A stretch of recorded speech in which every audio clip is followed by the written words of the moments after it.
Welcome into the Tuesday edition of the 14. I'm your host, Chris Lee. Blake Lovell joins me. Barry Allen joins me. We are going to talk baseball and basketball today. Let's start with the latter. Blake, at least 4 impact transfers into the SEC yesterday being Monday. Let's talk about those, and I'll let you start where you choose. Well, I mean, like you said, I think I really undersold the final number on this transfer thing yesterday. I think I said it may finish at 1,400. Well, we've had 29 since the time we recorded yesterday, so I think we're going to get probably to 1,500 or more at this point. But yeah, I mean, I think Walker Kessler to Auburn's certainly the most significant one, I would say, of the group, based on, he's a kid that obviously came into college with a lot of pedigree, and I think just someone that was recruited by a lot of different people as a 5-star recruit, and as someone that's 7-1. You can't really teach that, as we always say. And I think Auburn was obviously someone who was in the mix for him before he chose North Carolina. There were others as well, but I mean, it's huge for Auburn, obviously, quite literally, when you think about the size he's going to bring. I think just for him, maybe this is something to where now, you add him to the mix. We talked about some of the other people they've added with Wendell Green and, some of the others that they're going to add to the mix as well. It's crazy, isn't it? I'm trying to think, I know they've added others, but there's been so many transfers, I can't even think of it off the top of my head. But adding Walker Kessler, that's the most significant one, I think, in terms of someone with that kind of size. We know the potential's there. Yes, you can sort of look at, his season at North Carolina. Not a ton in terms of production, but I think overall, as we always say, change of scenery for some of these transfers completely can change the whole dynamic. So I think he's the biggest one overall, certainly in terms of this group. Xavier Pinson, who we talked about, expecting him to stay in the SEC. We thought Auburn might actually be that place. Well, turns out it's actually LSU. So that fills, one of those spots that LSU is going to have open from the guys going to the draft. It'll be interesting to see if he can kind of regain his form that he had at times at Missouri. We saw him, kind of be a breakout scorer, and I think that's obviously what he'll be. He'll be someone like that for LSU. I mean, elsewhere, my goodness, guys, you just go up and down the line. There are so many different ones you can pick from. Philandris Fleming Jr. from Charleston Southern to Florida. I don't know how many guys Florida's picked up at this point, but I want to say it's at least 5 in the portal now, in terms of, Mike White's pretty much flipping the roster and what he's done here. So I think that's another big one for Florida. And then, Chris, as you know, I think, the other significant one is for Vanderbilt. Liam Robbins coming from Minnesota to Vanderbilt. Obviously, the connection there with Ed Conroy, that's going to be something, that played a big role in that. But man, it was a really good day, I think, for the SEC when it comes to some of the guys that they landed. So let's start with Kessler. I saw him play in high school. He was in a tournament up here in Nashville, and it was interesting to see what he was trying to make himself into as a player. Because here's this 7'1" kid who's still maybe, I don't know if growing into his body would be a good way to put it. He was a junior at the time, but still didn't run the floor as well as I think he'll eventually be able to, or probably did last year. But he was this kid who could have just dominated inside, and he was sitting out, camping out at the 3-point line. I think he was 1 for 8 from 3 the day I saw him. And I understood what he was kind of trying to do, but in a way, I'm like, you've got all this height advantage. You should be dominating inside. And last year at Carolina, he played 8.8 minutes a game. He was a little bit of a rim protector for them when he played. He shot 25% from the 3-point line, which indicates to me that that's still something in the works. I'm really interested to see what kind of player he becomes at Auburn. I guess all the rage now is big men shooting threes. And I'm looking at this. I guess he only shot a handful last year, maybe 4 or 8. ESPN has not given me the number, but I'm looking at this. He shot 0.1 3-pointers per game. So it was a low number, whatever his total was. What I'm getting at, I'm very interested to see what he is at Auburn. Is he more of a inside the paint scorer, or do they give him the freedom to come out and shoot the 3-pointers, which from what I've seen and from what he demonstrated last year, just doesn't look like a kid who's ready to take that next jump yet?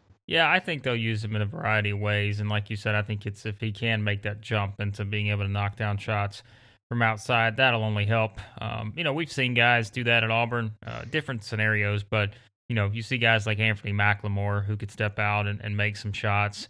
Some of the other guys necessarily couldn't. I mean, there have been other guys who've just been traditional big men that have played in Bruce Pearl's system and been pretty, effective in doing so and not necessarily having to do that. But if he can offer that element of saying, hey, he can knock down a shot every now and then. Maybe he's not hitting 3 threes a game or anything, but if he can prove that he can step out and make some of those shots, that just stretches the defense and obviously opens up some things for what the guards will be able to do and just gives you a lot more options, I think, in terms of how they're going to play. So I'm very curious, to see how he develops there. That's the one thing I always say. You guys hear me say it all the time. It's the one thing I don't know that Bruce Pearl gets enough credit for. He gets credit for it, but everybody, at least to me, that I've seen for the most part, yes, you could probably count a handful of guys that maybe didn't necessarily, reach a tip-top level, but for the most part, guys that play under Bruce Pearl, they get better. And I think this is going to be one of those cases of maybe you really start to see, Walker Kessler's true potential playing for someone like Bruce Pearl, because I think he'll find the right spot for him and put him in a situation where, he's going to be able to succeed. And by the way, at this point, I mean, Bruce Pearl and what he does in the state of Georgia is just incredible. Like, he goes, I mean, and again, this is a little bit different scenario because, he had recruited him before, he chose North Carolina, all that, but it's like he just gets all these top players from Georgia somehow. Of course, we're not talking about a traditional freshman in this sense, but he's had so much success in Georgia over the years, and it just keeps rolling right along here with getting Kessler. So, yeah, I think recruiting is interesting now because so many kids transfer out. It's probably good to have the groundwork laid when you want to grab a kid later. Like, because I was watching Kessler in high school. Guess who was there front and center watching him play? It was Bruce Pearl's son who's on his staff. Yeah. So, it pays off 3 years later. But, yeah, back to Kessler. He shot 4 3-pointers last year. I finally found it. Yeah. I don't think any of those came in ACC games. So it'll be interesting to see. What do you see Penson's role being at LSU, Blake? I mean, I have a feeling like you use him, and it's all going to depend on what else you have to go with him too. But like, I feel like they're gonna use him as sort of what you saw the top part of his game be, which his overall numbers from a shooting standpoint. Like, for example, like last year at Missouri, he shot 38% from the floor, 39% from the floor. That's probably not, he's going to have to get more efficient, I think, in terms of his role. I don't expect him just to all of a sudden step in and be a Javonte Smart or someone like that. But I do think, again, it's all about fit too. And I feel like LSU's style of play maybe fits him a little bit better than Missouri's did, which, we talk about Missouri sort of grinded out type of team at times offensively. I think LSU, a little bit more free-flowing in terms of how they play on offense. So I think that's going to actually benefit him a bit. And maybe, that's something where he can come in. You pair him with someone like Seneca Knight, who I know a lot of people sort of forget that this guy transferred in when he did, but Seneca Knight was a big-time scorer at San Jose State, and he had really just kind of, transformed himself into a really, really good player. So if you pair those two guys alongside of each other, they've also got, some good players coming in as well. I think it's a nice group for LSU. I don't think we're going to sit here and look at LSU as of right now and put them on that same level of this team last year or maybe even the team before. I could see them dropping back a little bit. But, adding Penson, pairing him with someone like Seneca Knight, bringing in some of the other kids they're going to bring in, they've got a nice nucleus. I just think it's a matter of, with them, seeing how all of this comes together. And if you can get sort of the best out of Penson that is there, it's just at times it wasn't necessarily consistent at Missouri.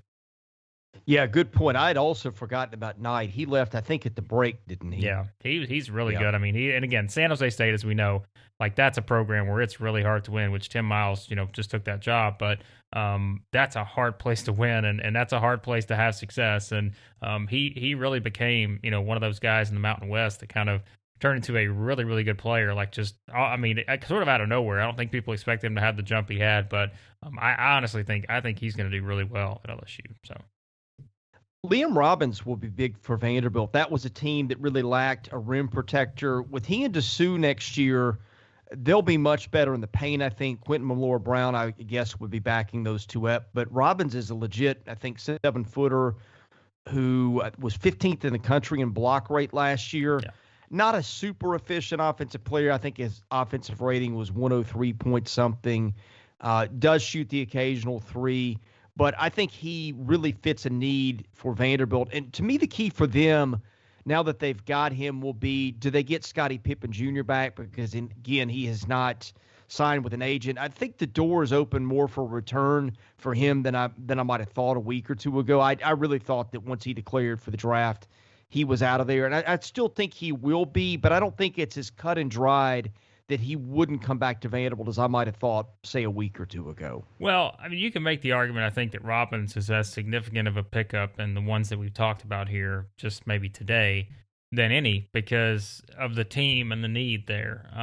Because, he is. I mean, he's not someone that just was averaging, 2 points and a rebound in the Big Ten. Like he averaged 12 points, 7 rebounds basically, and played significant minutes. And you go back to even last year, obviously his numbers were even better.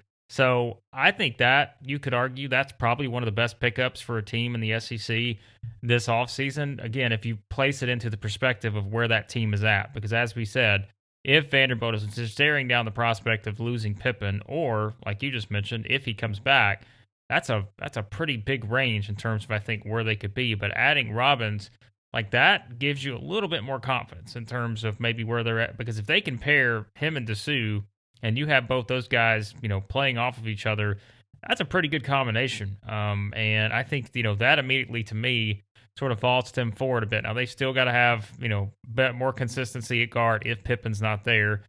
They've got to have, be able to showcase a little bit more depth, I think, to get them through the grind of SEC play. But let's say in the scenario that Pippen were to come back, I think you start looking at Vanderbilt. And again, you've got to look at the rest of the roster, and there's still work to do there. But I think you start looking at them as a team that can really make a bit of a jump here. And I'm not saying they're going to jump into the top 5 or anything like that, but with Pippen, Dessou, Robbins, we talk about depth. You don't have to go 8 deep if you've got 3 guys that can really sort of, push you forward a bit now. Whereas last past year, you had 2 guys that could do it. You had Pippen and Dessou, and it was just sort of a guessing game as to who the third guy was going to be, whether that was Max Evans or somebody else. But you've got Robbins, who's been pretty consistent overall. And so if you have 3 guys with that kind of consistency, and you can just find some complementary guys, around them, which I think Vanderbilt's going to have next year, like I could see this team making a jump up into maybe that 8-9 type spot in the SEC. Best case scenario, maybe you go 7, like maybe you go a little bit higher. But, I think that there is reason for optimism now by getting someone like Robbins. Obviously, there's a lot more reason for optimism if you bring Pippen back. But either way, it's a nice, significant addition, and I think it's still just now adding as much talent as you can around some of these guys and trying to fill out the roster a bit more. Yeah, I think Pippen is everything in that case. I think if he comes back, that's probably an NIT, maybe NCAA bubble team. And it depends on what goes on around them. I think Jordan Wright, all of a sudden, roles become easier. Like if Jordan Wright is going to have to be your number 2 guy, then that's bad. Jordan Wright can be your number 4 scorer, and you can be okay. So the question to me is, did the freshmen he's bringing in, and again, they're good players. They're not great players. Peyton Daniels, Gabe Dorsey, can one or two of those guys find roles early? Does Trey Thomas end up having a solid year for them? I mean, you can make the case in that case that like you said, they can be pretty competitive and be interesting. If he doesn't come back, unless one of those freshmen comes in and just lights out right away, it's just hard to see. Yeah, and that's the problem is, as we've said, it's as we talk about all these big guys coming to the SEC, it's a guards league, as we said, as we talk about Robbins and Kessler and those guys coming in at 7 feet. It's still a league that's going to be based on the guards, and we look at Alabama, we look at Arkansas, teams like that. We've seen what that can get you, and really be very successful. And I think you can make the same case for LSU and some of those other teams like that. So that's where some of these teams are going to have to play catch up. when it comes to really understanding that, yes, you can have some of these, quality big men, quality guys that can stretch the floor, but man, you've got to have a guard group that can match up, with the Alabamas. Now, I think with the Auburns and, Arkansas, teams like that, you've got to be able to have that. And I think, we can probably add Florida back into that mix now. So that's one of the things I think for Vanderbilt. That's the thing to keep an eye on. Certainly everything depends on what Pippen does. If he leaves, that opens up a lot more questions. If he comes back, then I think you really start to get a bit optimistic. And as I said, you could pretty much make the case that they could make the push for a top half finish. I don't know that they're going to be a top 5 team or anything like that, but could they get to that 7, 8, 9 range? I think absolutely in that scenario. Yeah, Demencio Vaughn left Ole Miss, landed at Rider, and where he came from. Yeah. Yeah. Oh, that's right. I'd forgotten that. Yeah. And Georgia lands a transfer from Virginia. Yeah. I see too. They got it's Abdur Rahim. Yeah, he's someone that was very. I mean, he was very highly coveted, obviously out of high school. Went to Virginia. Didn't necessarily, maybe that just wasn't the right fit. We always talk about that with some of these guys, but Georgia's done a pretty good job. They also got Noah Bowman from USC. They added him to the mix. So Georgia's another one of those teams that's really added a lot to the roster, and that's what, man, it's so crazy to think, isn't it? Like, some of these teams are really just completely turning over their roster in terms of what their 7, 8, 9-man rotation is going to look like next season. You could have, 5, 6, 7 guys that are completely new, and, it's almost like the Kentucky effect, except you're just doing it in a different way, where some of these teams are just flipping their rosters in terms of what they do. I think one of the most significant pickups, too, we talked about Vanderbilt, obviously Kessler going to Auburn, but Florida, lands another one here in Philandris Fleming. I hope I'm saying his first name right. It's an excellent first name. But Philandris Fleming Jr., who was a top, I mean, this guy could score it. 20.1 points per game last season, 7.4 rebounds, a 6'4 guard, averaging 7.5 rebounds. That's not too bad. Overall, I mean, here's someone, it wasn't just one of those guys that comes out of nowhere. Like, he's averaged double figures in all 3 seasons at Charleston Southern. And now, just look at his last game of the season. He scored 35 points against Presbyterian. He did, and really, if you look at his overall numbers, like, this guy was a double-digit machine down the stretch. He had double-figure machine. He had 5 double machine. That's what I meant to say. His last 5 games, he had double-doubles in his last 5 games at Charleston Southern. So, someone as a guard who can do those kind of things. He had a lot of steals. He could block shots. Like, this guy can do a little bit of everything. And so I think adding him to the mix for Charleston or for Florida, like, that's a significant addition when we talked about guys like Noah Locke transferring out. Trey Mann, you're losing some of these guys, but man, this guy is sort of someone who can do a little bit of everything, and he's done it at a pretty high rate when he was at Charleston Southern. So I think that's one of those ones, too, that you really look at and say that's a big addition for Florida, because now, if you look at Florida, there's a team that has really, we talk about flipping maybe what their rotation is going to look like. They've added Fleming. They added Brandon McKissick, who we talked about from Kansas City. Myron Jones joining them, CJ Felder, all those guys. And then you've got someone like Colin Castleton coming back. So I think Florida becomes a lot more intriguing now with some of these additions they've had. And clearly, as we said, I think it's going to be an important season for Mike White next season. And clearly, maybe he understands that, because he's gone out and got some really talented players. And as we always say, it's a matter of seeing how that chemistry comes together, adding all these new guys to the mix. But they've got some talent coming in. There's no doubt about that. Yeah, Noah Locke landed at Louisville, by the way. But yeah, Florida, I would think in terms of upgrading its backcourt, well, you have to consider losing Mann, and that's huge. But in terms of, I guess, the composition of it changing, given who left and who's coming, it's not even going to look like the same team, kind of, as you said. Yeah, it's just going to be different. And sometimes that's a good thing, sometimes it's a bad thing. But that's what I'm most curious about, because some years we see this. Some years we see teams go out and add all these transfers, but then the chemistry just isn't there. And that's one of the things I wonder about, because when you see all these transfers, when you see a lot of guys being added to the mix in new places, yes, they're all talented, and they've all got, backgrounds of scoring points. Again, for example, like a Fleming, who averaged 20 points last year, or Robbins, guys like that. but it's how do you fit in with the rest of the roster there, and how do you fit in with the other new guys that are coming in? And I think that's always something that's really hard to gauge until you get everyone on the floor together. You can look at it, if you're a staff, you can look at it and say, all right, we think these guys are going to play well together, but maybe you get out there and there's a couple things that just aren't what you thought they would be. So I think that's the dynamic that's always hard to project. We can have all these things and say that Alabama's going to be a top 5 team, which I still feel pretty strongly about. I think Florida, at this point, probably top 25 team. I think Auburn's probably, pushed up into that potential top 15, top 20 type range. But again, I'm just saying these numbers off the top of my head because it's all about comparing them to other teams nationally too, which, we haven't even gotten into the process of doing that yet. So I just think from a talent standpoint, you look at some of these teams and you say, okay, with the talent they're bringing in, these teams could be really, really good. And of course, Arkansas is in that mix too. I think Arkansas is a top 15 type team too. But I think, you got to see it, though, as well. And you got to see how it all comes together and see how it produces on the floor once you start doing your off-season workouts and all that. So, it should be interesting. And, of course, we haven't even really mentioned Kentucky. I think Kentucky will be right there, too, as the top team. So, it's very curious. Like, I think the SEC, based on some of these additions, like, you could have 6 teams that are in the top 25 maybe to start the season. Where does Mac McClung wind up? And am I dreaming that Tennessee was heavily involved with him last time?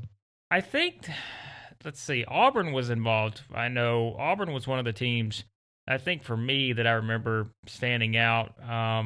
You may be right on the Tennessee thing. I probably don't remember it just based on all the craziness of the transfer portal and trying to keep up with everything. But, I mean, that's another one. I think that's, who knows, right? I mean, he's got options, and I think, for someone like him who, as we saw, I mean, when he went to Georgetown, you could kind of tell, and then, of course, he goes to Texas Tech, and I don't know, like, he's one it's hard to figure out exactly maybe where he's going to wind up, but I have no doubt that, there are some teams in this league that will be interested in potentially adding him to the mix too, so. When is the Ncaa going to make a ruling on immediate eligibility for transfers? I have no idea. That's a great question.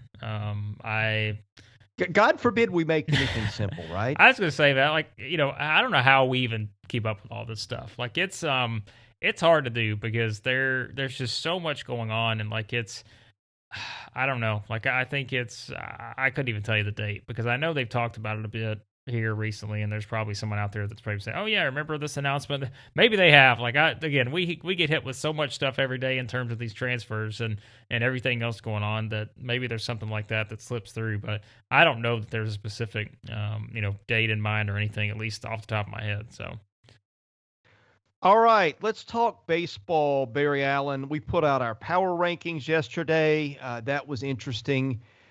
We are going to look a little bit ahead, I guess, to regional stuff and who might host, because that's coming sooner than we thought. Maybe look down the road a little bit as we look to the coming weeks. But one thing that'll be interesting, Barry, the Ncaa has announced it is going to announce hosting sites the week of May 10th. That's going to create a really interesting dynamic because there's a disparity in scheduling. There's going to be 2 full weekends, ahead of conference play. There's going to be conference tournaments. Those won't factor in. It's going to be really complicated once we get to mid-May to see the Ncaa try to make hosting decisions before the season's even done. Yeah, I think that's interesting, and I'm not sure it can be done, it can't be done completely accurately because you don't have the whole body of work. That's like picking the 64-team field in January. Well, I mean, you have no idea, how anything's going to play out. I mean, we've picked games for 4 weeks, and I bet we're not 500.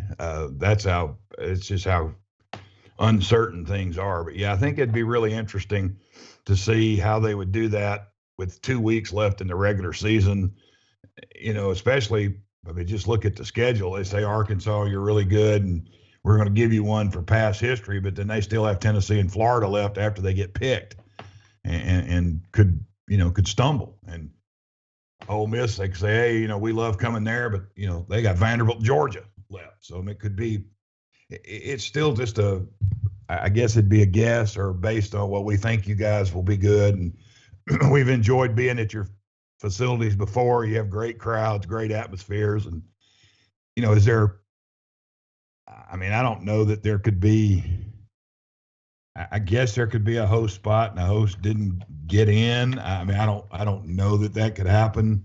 I really don't want to see them go to neutral sites. I don't think that would be good for the game at all. I just don't think they would have the crowds in some of these places for that, and the atmosphere wouldn't be the same either. So it's going to be very interesting to see how they do this. Yeah, boy, you raise a good point. I didn't even think about a team getting a host site and not getting in. And let me just give you some examples of schedule disparity. For instance, Tennessee's going to end up playing Arkansas, South Carolina its last 2 weeks. Contrast that with, say Mississippi State, which plays Missouri and at Alabama. Although Alabama by that point, I think could be pretty tough. But you get my point. Like, I'll give you another example, okay? Georgia, between now and the time regionals are awarded, its next 3 series are Kentucky, at Missouri, and Auburn. So Georgia's got a chance to make a real run. And then it ends up going to Florida and Ole Miss, where it could take a turn again. I guess that's the best example I can find of just like a scheduling quirk where you could see a team hosting because of the run-up to that, and then you could see it take a real turn after that. It could, and Georgia's a great example. And you mentioned that, coming off a big series win over Vanderbilt. Their next 3 series are Kentucky, Missouri, Auburn, and then their last 3 is Arkansas, Florida, and Ole Miss. And they could go 8-1 and then go 1-8. They could, and so that's hard to determine. And Georgia would be a team that I'd be shocked if they don't put in a bid. They've hosted in the past. They've had great success there. They've had good crowds when they get there. They've won and advanced, and they've had heartbreaking regional losses, and their season has ended in regionals at Foley Field. So they've had some good postseason history and some good runs, and they certainly would be a candidate. But you look at them those last 2 weeks at Florida and Ole Miss, that kind of scares you a little bit if you give them a top 16 seed or a host, and you're not, they slump at the end and maybe they end up as a 3 seed or something. I don't know. That'd be a difficult 3 seed to some 1 and 2 to bounce into Athens as a 3 seed. For Georgia's a 3 seed and try to win that, that'd be tough. The NCAA is full of bad ideas, and the more I look at this one, this is just another one. Yeah, it just doesn't make any sense. It just doesn't make any sense. It's not like basketball where you are playing at neutral sites, or you switched and played at Indiana this year. And, when I first saw that, I thought, well, boy, that's really dumb. And then I watched the NCAA tournament, and I thought, well, boy, that was pretty clever. They could control the environment of everybody, and, driving distance, that if you were like the Euro geek fan of the world, you could go see a game at every site over 4 or 5 days and just go and watch some really good basketball. But I just don't think the neutral site for college baseball will work. I don't think neutral site for softball would work. I just don't think you'd take them to places and, nobody would go because they don't go during the regular season. Like, oh, they play softball or they play baseball. They're just places that they just don't go. Pepperdine's one of the greatest settings in college baseball, and nobody's ever been there. It's a beautiful setting. And San Diego, there's some great settings, but people just in California just don't go watch college baseball. And an example of that, years and years ago, USC came and played in a regional in Tuscaloosa. And Mike Gillespie was the head coach at USC at the time. And they lost to Virginia Tech in the first game of the tournament because Virginia Tech had a pitcher, Denny Wagner, through 96, 97, which in the mid-90s was not common. And they lost, and Gillespie took questions in the post game and said, talk about their pitcher, and he said, "Yeah, we didn't do a very good job scouting him," and he said, "We just didn't do a very good job." And he said, "I need to talk to our scouting director about that." And they go, "Well, who is that?" And he goes, "Well, that's me." And so he and Jim Wells were sitting in the stands together for one of the games, watching the other games. And Alabama had this crazy guy, this super fan guy that was run around and holler and scream and dance and all this stuff. And they were watching him. Jim Wells asked Mike Gillespie, he goes, "You got any guys like that in Los Angeles?" Gillespie looks at him, he goes, "We got millions of guys like him in Los Angeles. They just don't come to our games." And that just kind of tells you that they just don't have fan bases like that.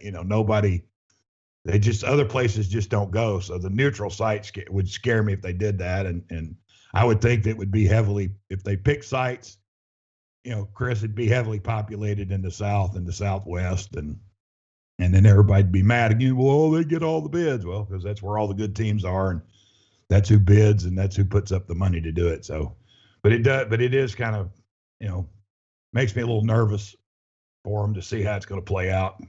2 weeks left in the regular season. Here's another one that's interesting, and I think this will take care of itself, but Ole Miss sitting here today at a 21 RPI. Between now and selection time, it's going to head to Mississippi State. It's got LSU at home, South Carolina at home, then goes to A&M. I think we all think Ole Miss will end up as one of the top 16 teams in the country, but the Rebels have got some work to do on their RPI between now and then, which sometimes I just look at the RPI. I don't know how teams get slotted where they are. Ole Miss has not exactly played a shriveling violet of a schedule. So that's one that, as of today, again, things can change quickly, but that's a little bit interesting. It is. And the one thing for Ole Miss is their remaining schedule. Their remaining opponents have the second most wins of any other team's opponents in the SEC West. And their opponents have 36 wins. Mississippi State's opponents have 37. Everybody else, Arkansas is in the 30s. Everybody else is below that, when you're looking at the West standings. But Ole Miss has a chance. They're at Starkville this weekend, and they got LSU at home, South Carolina at home, at A&M, Vanderbilt at home, and at Georgia. So their 3 road series. Obviously, this one's going to be to me, would be the toughest one. And their 3 home series, it'd be Vanderbilt, South Carolina, and LSU in that order from most difficult to easiest. And they play well at the end of the year. They've had a lot of injuries, but they've been able to persevere. The last 2 weeks, they have not going 2-4. Have just got to try to figure out that Sunday starter for me. That to me, that's their theme. We got to find a Sunday guy. I know Derek Diamond's been there all year, but it's just not hasn't worked for him a lot. He had a big lead against Auburn. They took him out. They ended up winning the game 19-11. He pitched pretty good against Alabama. Decent against Florida, not good last week at all against Arkansas. And he's had some non-conference games where he didn't pitch well either. So that to me for Ole Miss, they got to shore that up because I think their bullpen's deep enough and their schedules. They got a chance they win some series. They're going to beat some good teams and their numbers are going to go up. Let's look in terms of just who can get in and who can't to the tournament. And again, a lot of baseball to play, but A&M with the 122 RPI, none of us saw that coming. Missouri with the 102, Auburn 104. I think Auburn and Missouri are virtually eliminated. I hate to say it, but A&M, I think we both think that team's more talented. And, look, you pull some magic at Arkansas, at Mississippi State, and Tennessee in your home park in the next 3 weeks, and maybe that RPI shoots up. But I think those teams are pretty close to it's almost over for them. Is that a good way to put it? Yeah, I would think so. Although, just looking at the schedule. Well, and let me interject here, okay? What happens? Let's say that A&M goes 5-4 between Arkansas, Tennessee, Mississippi State, with a couple of those on the road. I wonder what that does to the RPI. Well, it would help the RPI tremendously, no question there. But they have, they've played all their Eastern Division series except one. They have Tennessee, so they got Arkansas on the road, Tennessee at home, at Mississippi State, Ole Miss, Auburn, LSU. I mean, their schedule's pretty tough down the stretch, and I don't know that they can. Outside of LSU, Auburn on the road and LSU at home, I don't see them winning any of those other series. Well, and look, that's a big stretch because this team just lost 5-6 to Alabama and Missouri, and I'm playing a hypothetical because I guess the point would be we thought A&M was better, we believed in the pitching, we think there's better baseball ahead for them maybe, but the evidence of late is very much contradicted that. And oh, by the way, a midweek loss to Sam Houston State in there too. So, and if they go 4-8 the next 2 weeks, they're 7-17. They got to sweep the last 2 to get to 13 because you got to figure realistically 13 is a shot to get in the NCAA tournament. I'm kind of looking right now that A&M and Auburn will be the 2 teams that won't go to Hoover. And if you don't go to Hoover, I don't think you're going to the NCAA tournament. And in Missouri, who would get in as the 12, not necessarily, I don't mean that's ugly to Missouri, but maybe got in as the 12 by default because the other 2 teams, Missouri and Auburn are going to play the last weekend of the regular season. That might be for 12th place. That might be winner to Hoover, loser to summer camps. And whatever, on the last weekend of the season. But they got Florida, Georgia, Alabama, Tennessee, Mississippi State, and Auburn. I mean, I don't know other than Auburn that they're going to win any of those series. But if they can, they're 5-10 in the next 5 weeks. They got 9 wins, and then they go 2-1 at Auburn. They get 11. That'll probably get them in Hoover, but that probably won't get them beyond Hoover because I just think you have to have at least 13, 14 wins to go to the tournament. So Auburn, Texas A&M, and Missouri probably teetering on the verge of NCAA tournament elimination at this point. And those 3 teams look to me to be fighting it out, for the last spots in Hoover. To get in. I think LSU could slip, but I just don't know that even if LSU went 5 and whatever, 6 and whatever the next 6 weeks, I don't know if those other teams would win enough games to catch them. It may be LSU, Texas A&M, and Auburn, and they all still play each other. Who wins the most games out of those? I mean, if LSU can go 4-2 against A&M and Auburn, I think they're in pretty good shape to finish ahead of them in the West. And if Auburn figures out how to do it or A&M figures out how to do it, then they get the advantage. So it may be really critical for that, that A&M, LSU, Auburn, series of series. I guess that's not a great way to say it, but LSU plays Auburn week 8 and LSU and A&M play week 10 and Auburn and Texas A&M play week 9. So 8, 9, and 10, the last 3 weekends, those 3 teams are all going to play each other. And that may give us a real picture of the bottom 3 teams in the West. And, with Missouri, who gets in and who gets left out. LSU is really interesting, more interesting than I think I would have thought, because we've watched them play at times, Barry, and there are times they look awful. And we've talked about them losing Jaden Hill, that being a big blow. But frankly, Hill was not really pitching lights out anyway. So from the standpoint of what he was giving them, now look, that does make them one arm more shallow, I guess, from an overall arm standpoint, in the bullpen and everything. And that's where they've struggled. But let's reset this a bit. LSU is 26th overall in RPI. 8 of its losses have come to top 10 RPI teams. It's got the number 6 strength of schedule. And, I think you kind of hinted at this. They finish at Auburn, Alabama, at A&M.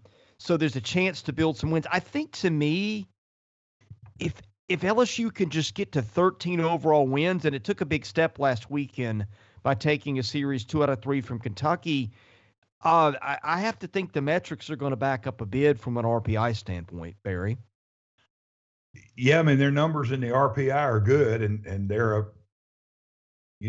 a traditional good postseason team. They got 20 wins.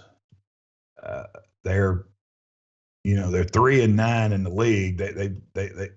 They got to get to 13 at somehow, I think. And just looking at their schedule, I don't know. I mean, there's South Carolina at home, at Ole Miss, Arkansas at home, and those 9 games. I mean, I don't think you and I realistically sitting here looking at LSU thinking they're going to go 6-3 in those 9 games, or quite possibly even 5-4. And it's just, if they go they're not going to go 1-8, but if they just say they went 3-6, now all of a sudden they're 6-15, and that would mean they would have to win 7 of the 9 between Auburn, Alabama, and A&M, and it's possible, but probably not likely. If you've won 6 games in 7 weeks, you're likely not going to win 7 games in 3 weeks. Just mathematics just catch you at that point. But I mean, they go to. The only problem for LSU is they go to Auburn and they go to A&M. So the 2 teams they're fighting for, they play both of them on the road, and it's an advantage probably for Auburn because they play LSU and A&M both at home. 2 teams they're fighting for to go to Hoover, they're playing at home, where LSU's playing both of those teams on the road, and they're 4-2 on the road in the league, but 2 of those coming against Kentucky last week. Their offense is good enough. It's just they're now without Hill. That 3rd starter worries me, and their bullpen has just been up and down all year long, and I just don't know if they have enough in the bullpen to get 10 wins in the next 6 weeks to get to 13 and make a run at a regional. I just don't know if they have enough. Yeah, I'm with you. I think I'm betting against, but if you want to draw up a realistic path, here's what I see, okay? They've got South Carolina, Ole Miss, Arkansas staring them down. If you can take 1 in each series and then maybe pick up 2 or 3 against Ole Miss, that gives you 4 of the 10 they need. Then you take 6 out of 9 between Auburn, Alabama, A&M. I think that's where the path works. Now, going 5-4 against those next 3 opponents, I think is going to be tricky. But if you want to see where the math works, I think that's where it is. Alabama, boy, speaking of interesting, Barry, again, 5-7 at this point with the 17 RPI. That's a team that I think a bit is well within Alabama's control at this point, obviously. Yeah, I agree. And they coming off a sweep of A&M, and they have Auburn at home this week. Then at Kentucky, and then Missouri. I mean, their next 9 games are all winnable games. As far as I see, it gets kind of dicey 2 of the last 3 weekends because I'm not sure they'll beat Vanderbilt or Mississippi State. They might win 1 from Mississippi State. I'm not sure they'd go to Vanderbilt and win a game at all in week 8, but you never know. I didn't think Georgia was going to win 2 either, but they did. But I think it's critical this weekend. You hate to put a crown on somebody's head or something around their neck and say you got to do this, you got to do this. But I think if they don't sweep Auburn this weekend, they'd be disappointing. And I know that's hard to do, and it's not realistic to say you got to go sweep somebody. But for Alabama, this is a series because it's Auburn, one their rival, and where they are in their standings and how they're trying to get to 13, 14 wins in the league.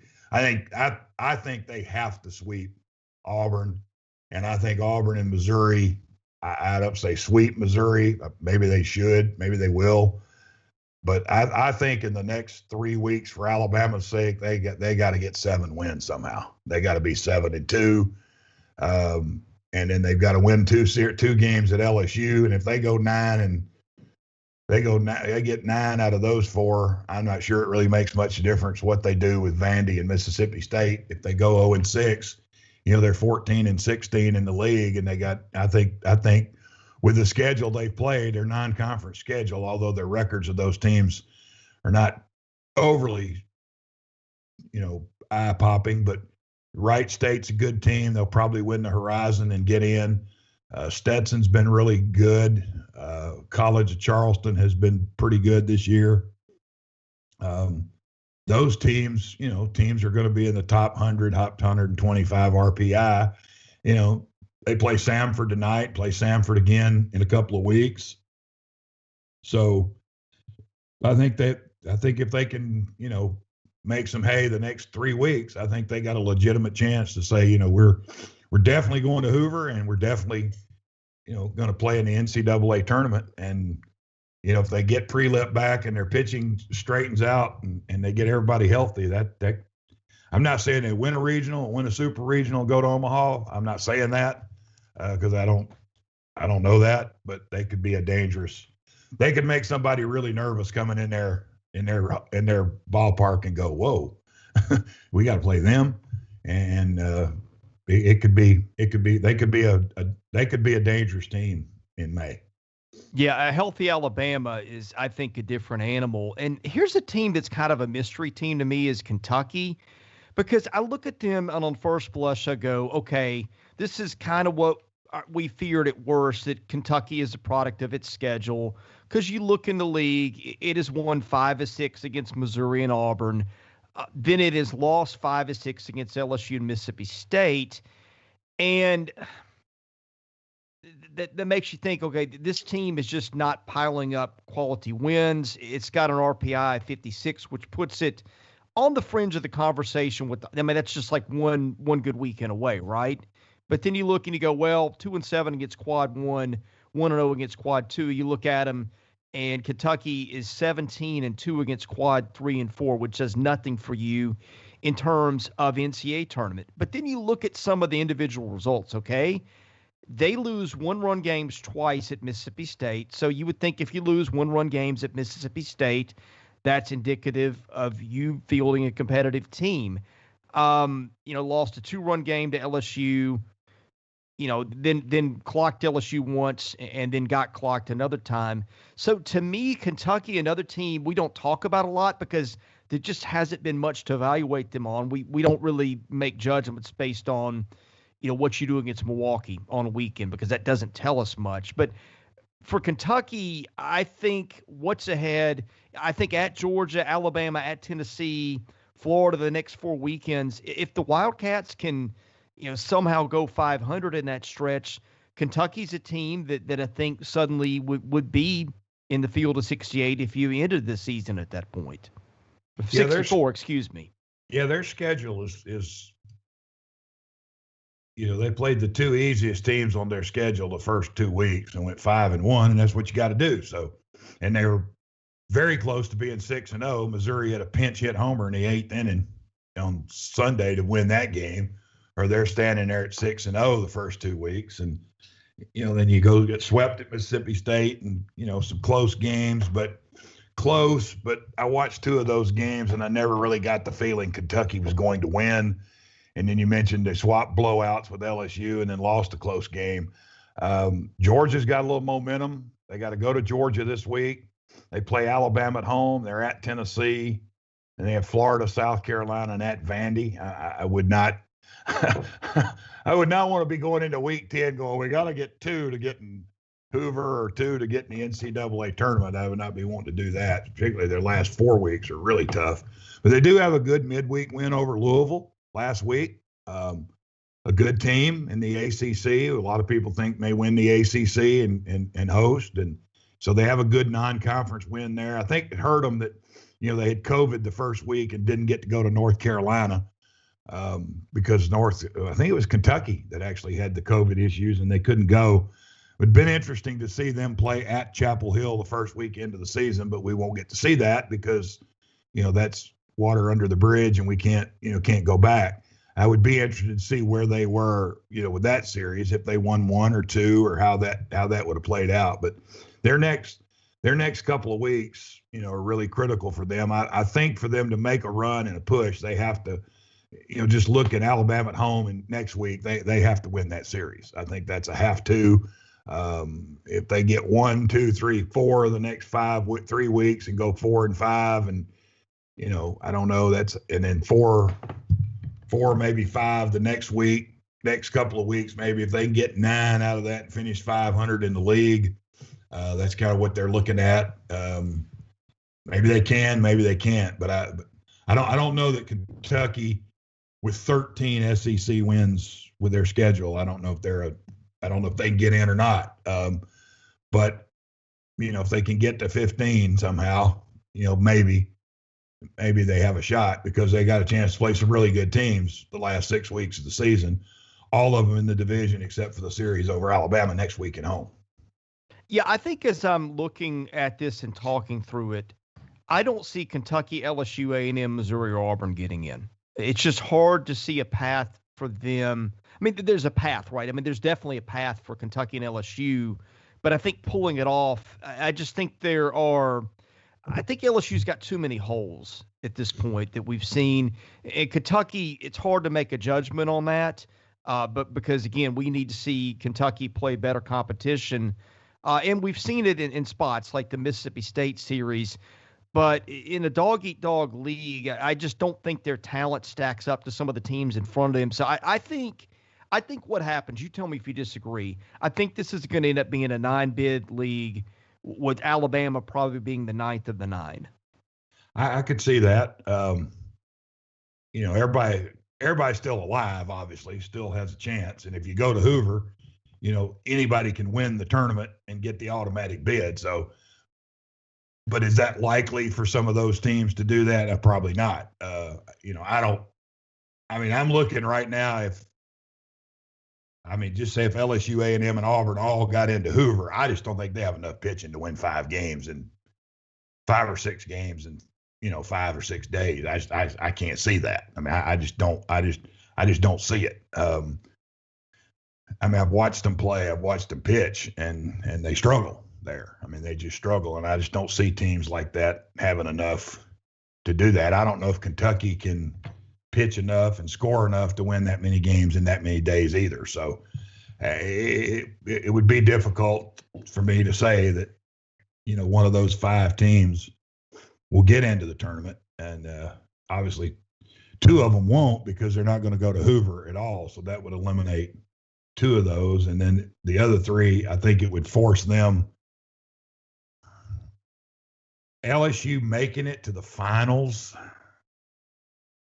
would be something that would have some other bubble teams probably concerned if they got to 13 wins, 12 or 13 wins and got to the finals in Hoover. That might and lost, maybe not win, but lost, or maybe lost in the semifinals. There would be some bubble teams out there that would be like, ooh, that's probably not good for us. They're going to take LSU over us. Maybe not. But that would be LSU's path to get there. But the others, I don't know that any of those other teams have enough weapons to win that many games in that many days in Hoover. I think 9 is a fair, honest, accurate assessment at this point. And that could change. Could change next week. Could change in the next 3 weeks. Could go to 8. Could go the other way. But I think at this point that's fair and accurate. Well, LSU is going to have to do its work, I think, before then, because that is not a team. And look, we've seen LSU make deep runs in Hoover, and they get the fans there, and it becomes a very pro LSU crowd. But this is a little different, right? LSU's pitching, we've said, just don't think they've got enough quality arms to do it. That's not a park in a venue in a league you want to do that in when you got so many arms. You got the quality of depth at a lot of places. And plus, you've also got the thing where if you get we're in one of those single elimination spots, Barry, you've got to really burn a lot to make sure you advance beyond that. And I think that could be tricky for them too. Yeah, I agree. I mean, you have to win Tuesday or you don't play Wednesday. And if you go with, if you take the approach, we pitched Marceau Thursdays, we're going to run him back out there Tuesday. And if they got to Sunday, they probably could do that again and give him a Sunday start. But can they get there in that scenario? I mean, you're talking about the team with their bullpen issues that they've had that and I hate to keep bashing their bullpen, but they've just struggled to get people out. And I think they'd all tell you that. I think Paul Maneri would tell you that. I think Alan Dunn would tell you that. They've just had a hard time getting people out in the middle to late innings and closing out games. And you'd be talking about a team that would have to win on Tuesday, Wednesday, Thursday. And if they won those 3 games, they get a day off Friday. But say if they won Tuesday, lost Wednesday, then you got to win Thursday, Friday, Saturday, Sunday. And I'm just not sure. I'm not sure they're built for that. Can they hit and do that? Sure. I mean, but it's also with other teams that maybe have their number 3 guy going against you on Friday or their 4 guy going against you on Friday. You know, could you win a game? Could LSU win a game in the tournament 18-13? Absolutely they could. But can you do that? Can you do that 3 days in a row? That's probably not likely that you're going to win games like that over multiple days. You might win one like that in a tournament, but it's not likely you're going to win them all that way. And somebody's going to shut you down, and you're going to get beat 9-2 or 8-1 or something, and then that's it for you. But that to me, the pitching just worries me. That to try to have to win 5 or 6 games in a week in Hoover, that just I'm not sure they have enough pitching in depth to do that. I'm just not sure. Yeah, it's still this year where the 5 through 12s all have to win that Tuesday game to advance, right? They haven't changed anything. So here's the deal. If you're LSU, you're going to be in that, right? And here's the issue that I really see for anybody, not just LSU in that spot this year. You're going to have, maybe 6 of the top 10 teams in the country.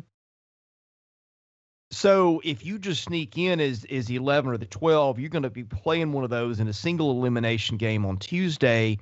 And then you're going to be facing, maybe a top 5 team in Wednesday. I mean, sometimes the way to run a tournament, right, is to pull an upset and then hope that the bracket opens up in front of you.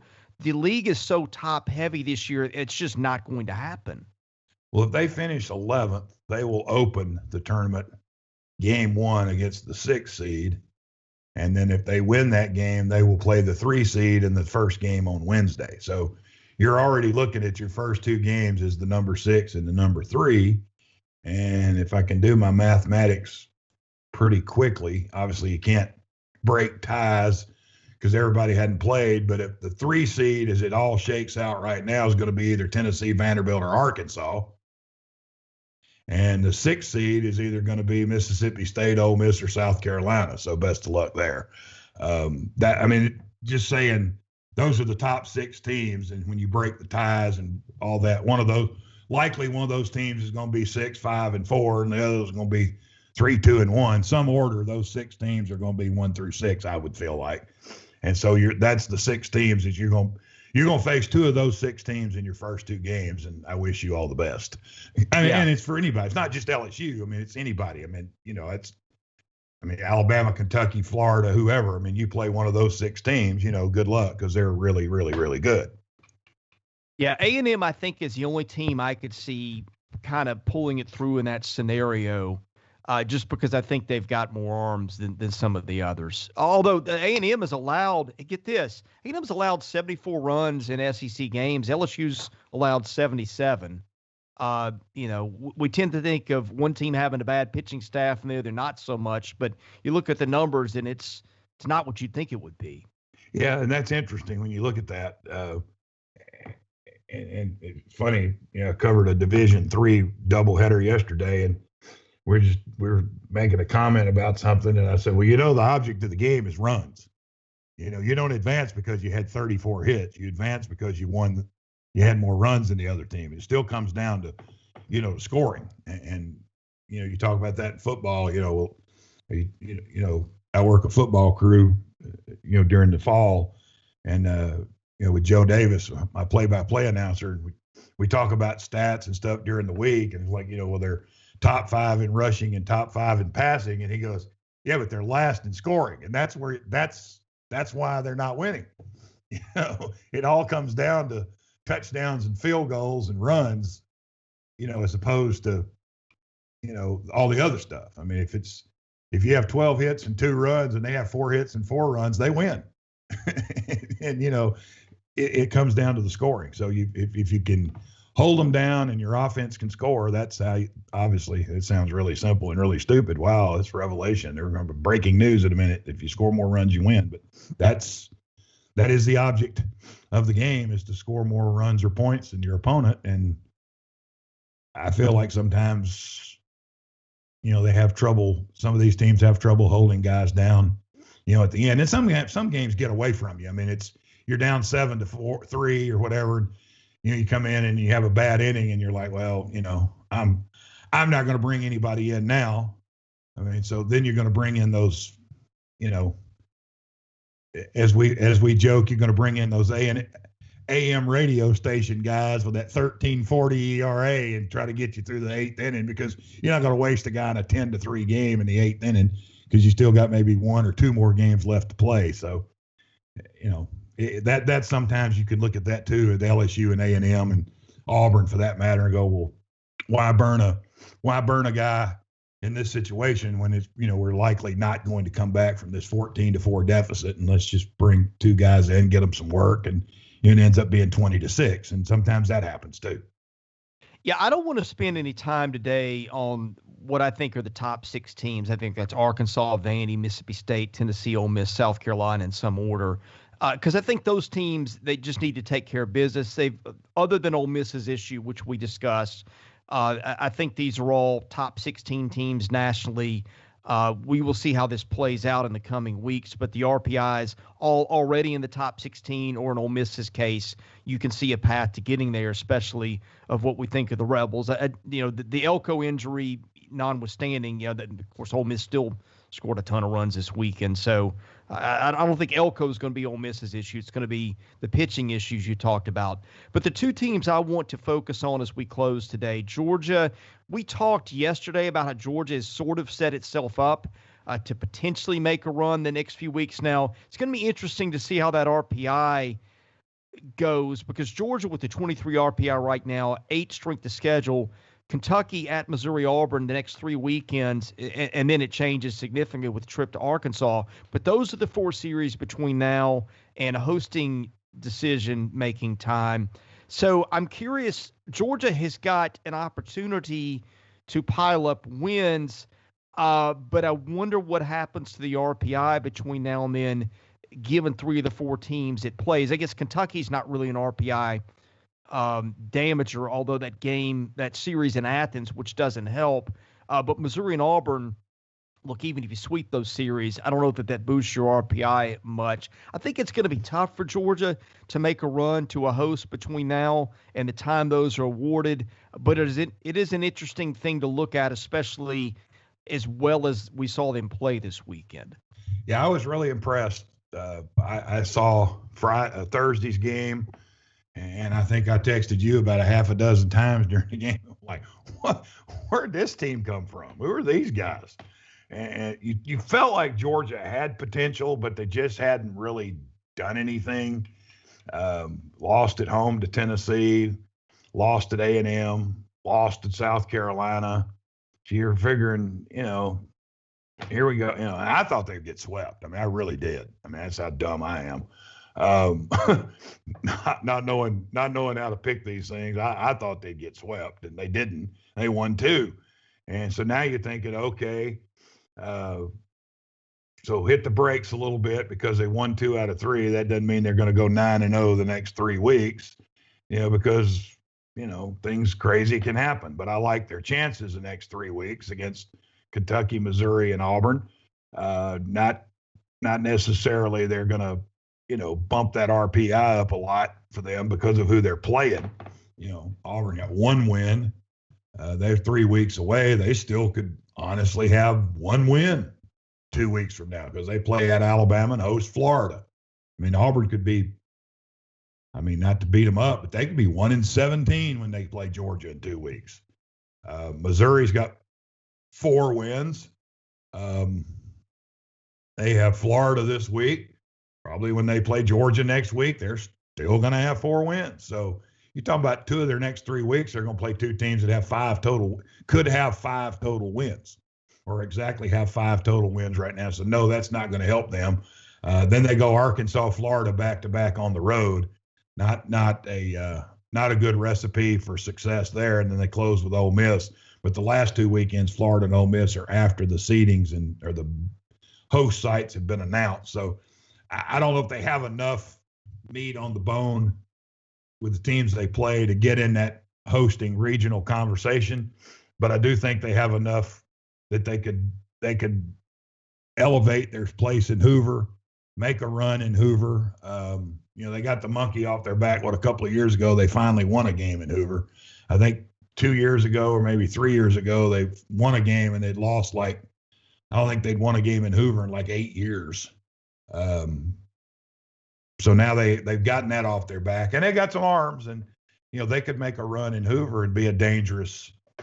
They could be a dangerous 2 or 3 on the road somewhere. That is definitely for sure. I would not be excited if I was a host as a 1 and you roll Georgia in there as a number 2. That would not be the number 2 I would want in my regional.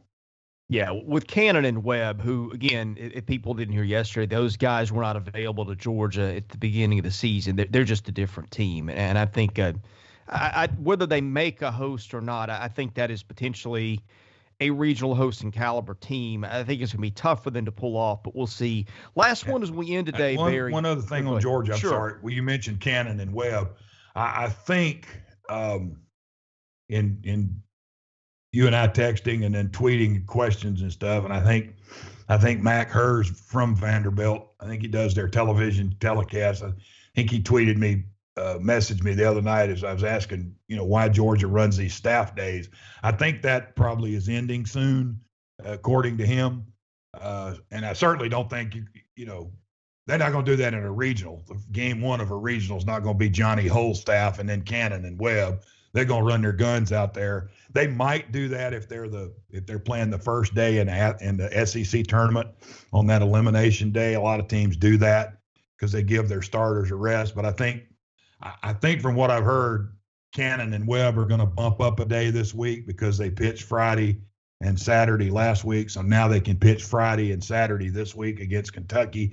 And then that Sunday game might become that staff game again. But they've got a lot of depth in their pen. I mean, they're midweek games and even weekend games. I mean, they've had games where they use 7, 8, 9 guys in a game, and they're not afraid to do that. But I think this weekend would help them.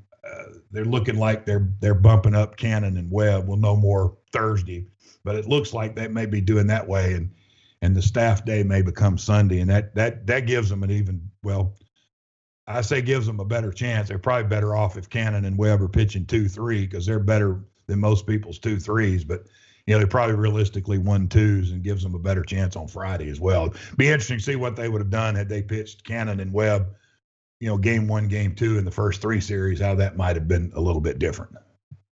Yeah, I don't think it would have changed anything because Georgia it rocked Kumar Rocker enough to where if they match him the way Cannon threw, they win that one. Webb and Leiter in game 2, you get the same result. I will say something about this, though. People may look at that and say, well, Georgia held Vanderbilt to 2 runs on a staff day. Don't fix what's broken. I went back and looked at that box score. Vanderbilt had something like 20 base runners and 4 doubles and a couple of steals. And usually when you have those kind of numbers, you're giving up 9 or 10 runs and not 2. So Georgia kind of threaded the needle a little bit in that one. Yeah, Vanderbilt left 14 that 15, night. Yeah, 14 yeah. or 15. But my point is that Right. don't take credit away from Georgia. But I'm saying you try to do that again, probably 99 times out of 100, it ends differently. Yeah, It probably does. And those staff days, they're designed that way because you don't see the guy more than once. And sometimes you don't see the guy at all. You don't even see the guy. They feel like, okay, we're going to go this guy. I hope he can get us to the 3rd, maybe in the 2nd. Oh, okay, well, it's not quite working out.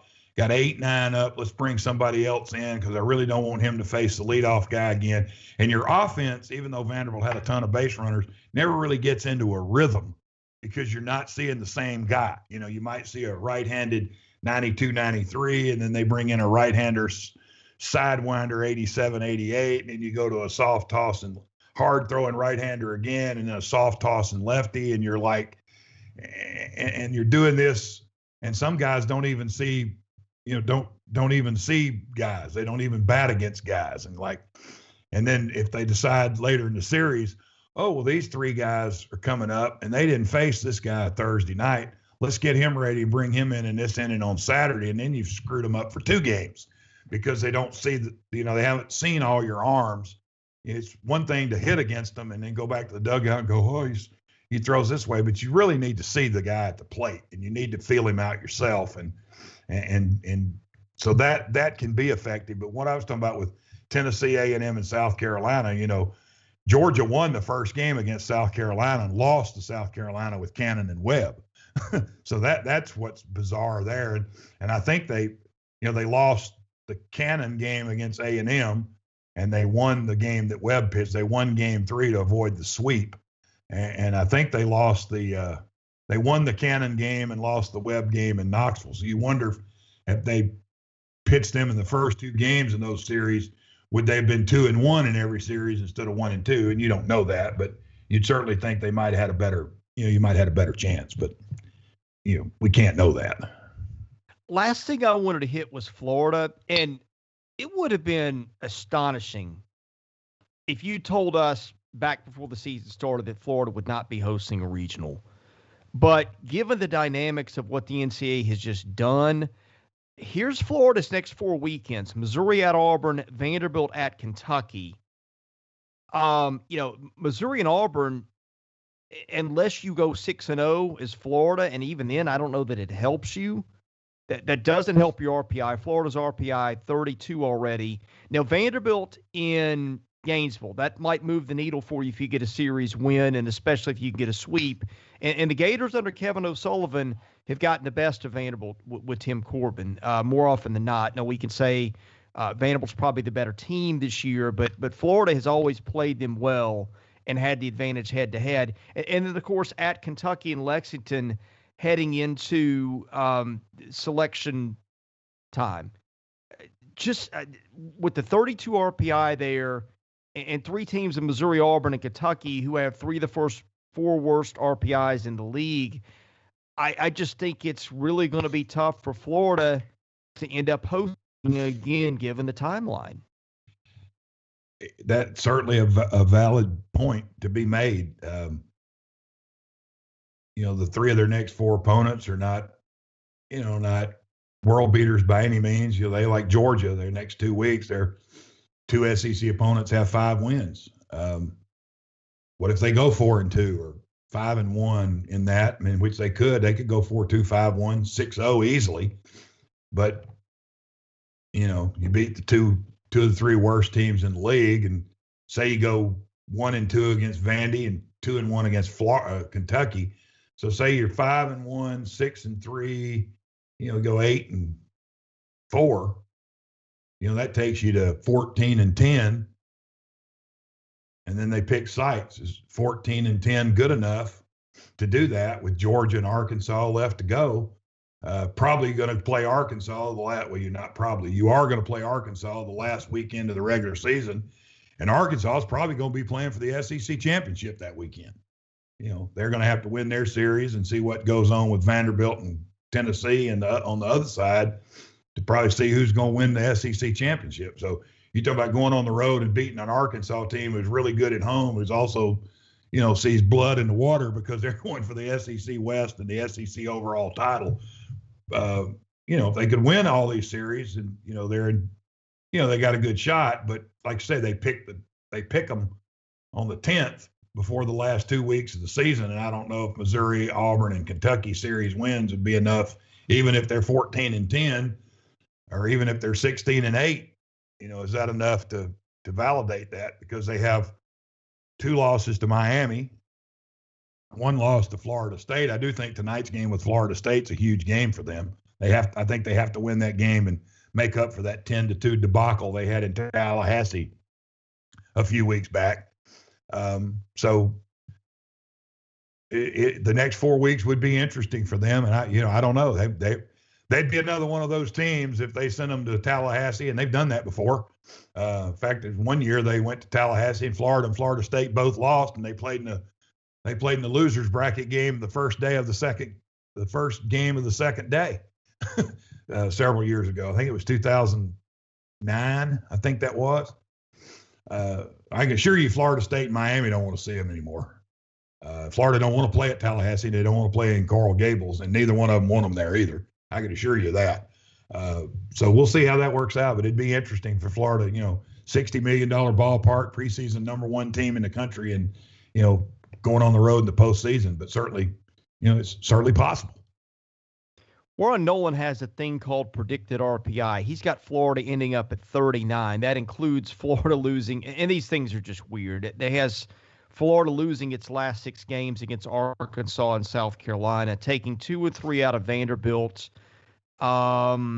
losing 2 or 3 against Kentucky, losing 2 or 3 against Auburn. I don't. Yeah, I don't know how he comes up with this. I was looking for this for clarity, and I don't think this is going to provide it. So, well, you look at this. I mean, they got Auburn, Kentucky, and Arkansas on the road. They're 1-5 on the road in the SEC this year, and 4-21 in their last 25 SEC road games. So there's some validity there that they don't play good on the road. I mean, they're very close to getting swept in Knoxville this weekend. Chris Armstrong hit a pinch hit 3-run homer off Sean Hunley in the 8th inning Sunday to keep that from happening. They were swept at South Carolina. They swept the last SEC series in 2019 against Missouri, but I think the other 4 road series in 2019 they lost, and 3 of them they were swept. So 4 of their last 6 or 7 road series they didn't win a game. So they have not played well in the last few years on the road, and that's probably a concern for them. And they're 1-5 this year. Now they go to Auburn, they go to Kentucky. That might be a chance to turn that around, but that's probably not a good sign going to Arkansas when you're 4-21 in your last 25 SEC road games like they are. So playing on the road is a concern, and he may have taken that into consideration when he said that, they might lose 2 out of 3 to Auburn and 2 out of 3 to Kentucky. I don't think that's going to happen, but you never know. And they do have a history over the course of the last 25 games that they have not played well on the road in this league.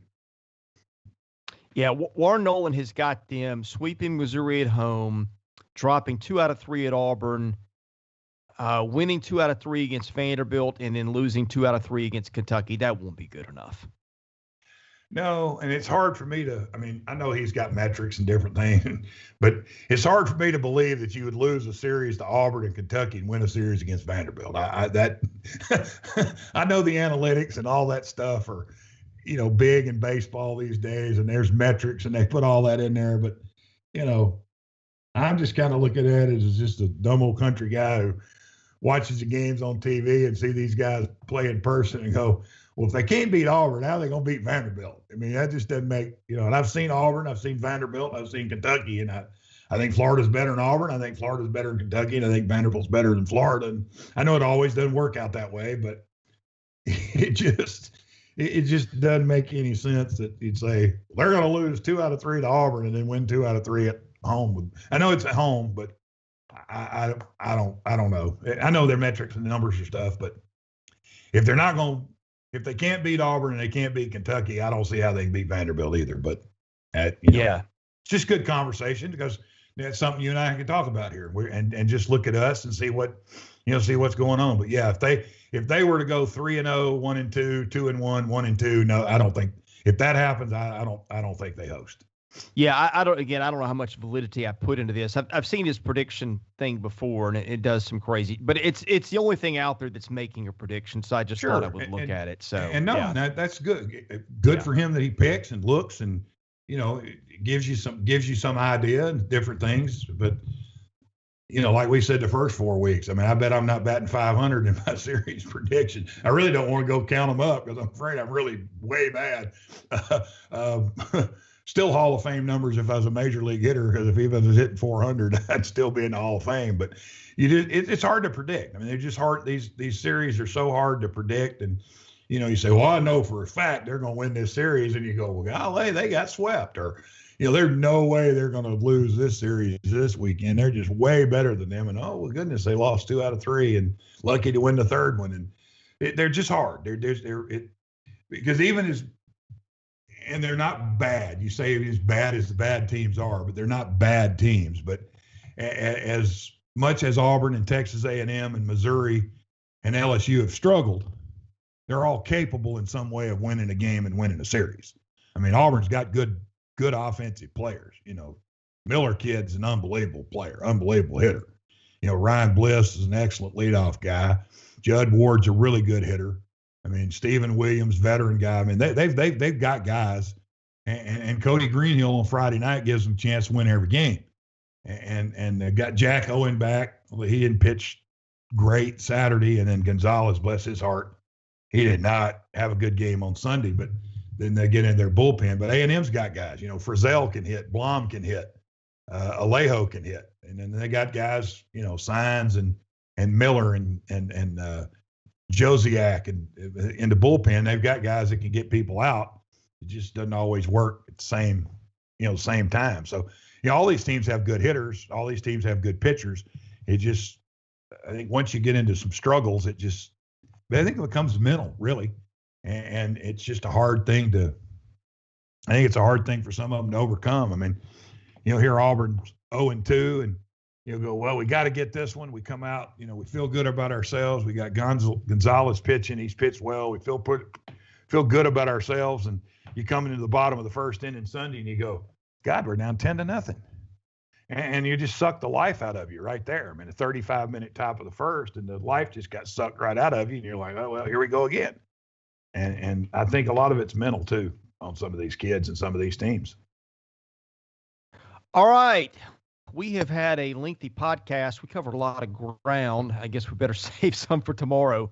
But anyway, thank you, Barry, for your baseball analysis. Blake, if you're still there, anybody else hit the transfer portal as we're doing this? I'm sure there has been, guys. I haven't seen any SEC related, so I'm sure we'll have plenty more to talk about tomorrow. So. All right. Thanks, guys. For Blake Lovell and Barry Allen, I'm Chris Lee, host to the 14. Thanks for listening. We'll be back with another episode on Tuesday. Also coming up today, we'll have power rankings on SEC pitchers. We'll do our top 14. Should have hitters coming Wednesday. So be sure to go to southeastern14.com. Take a look at that, of course. Subscribe wherever you get your podcasts.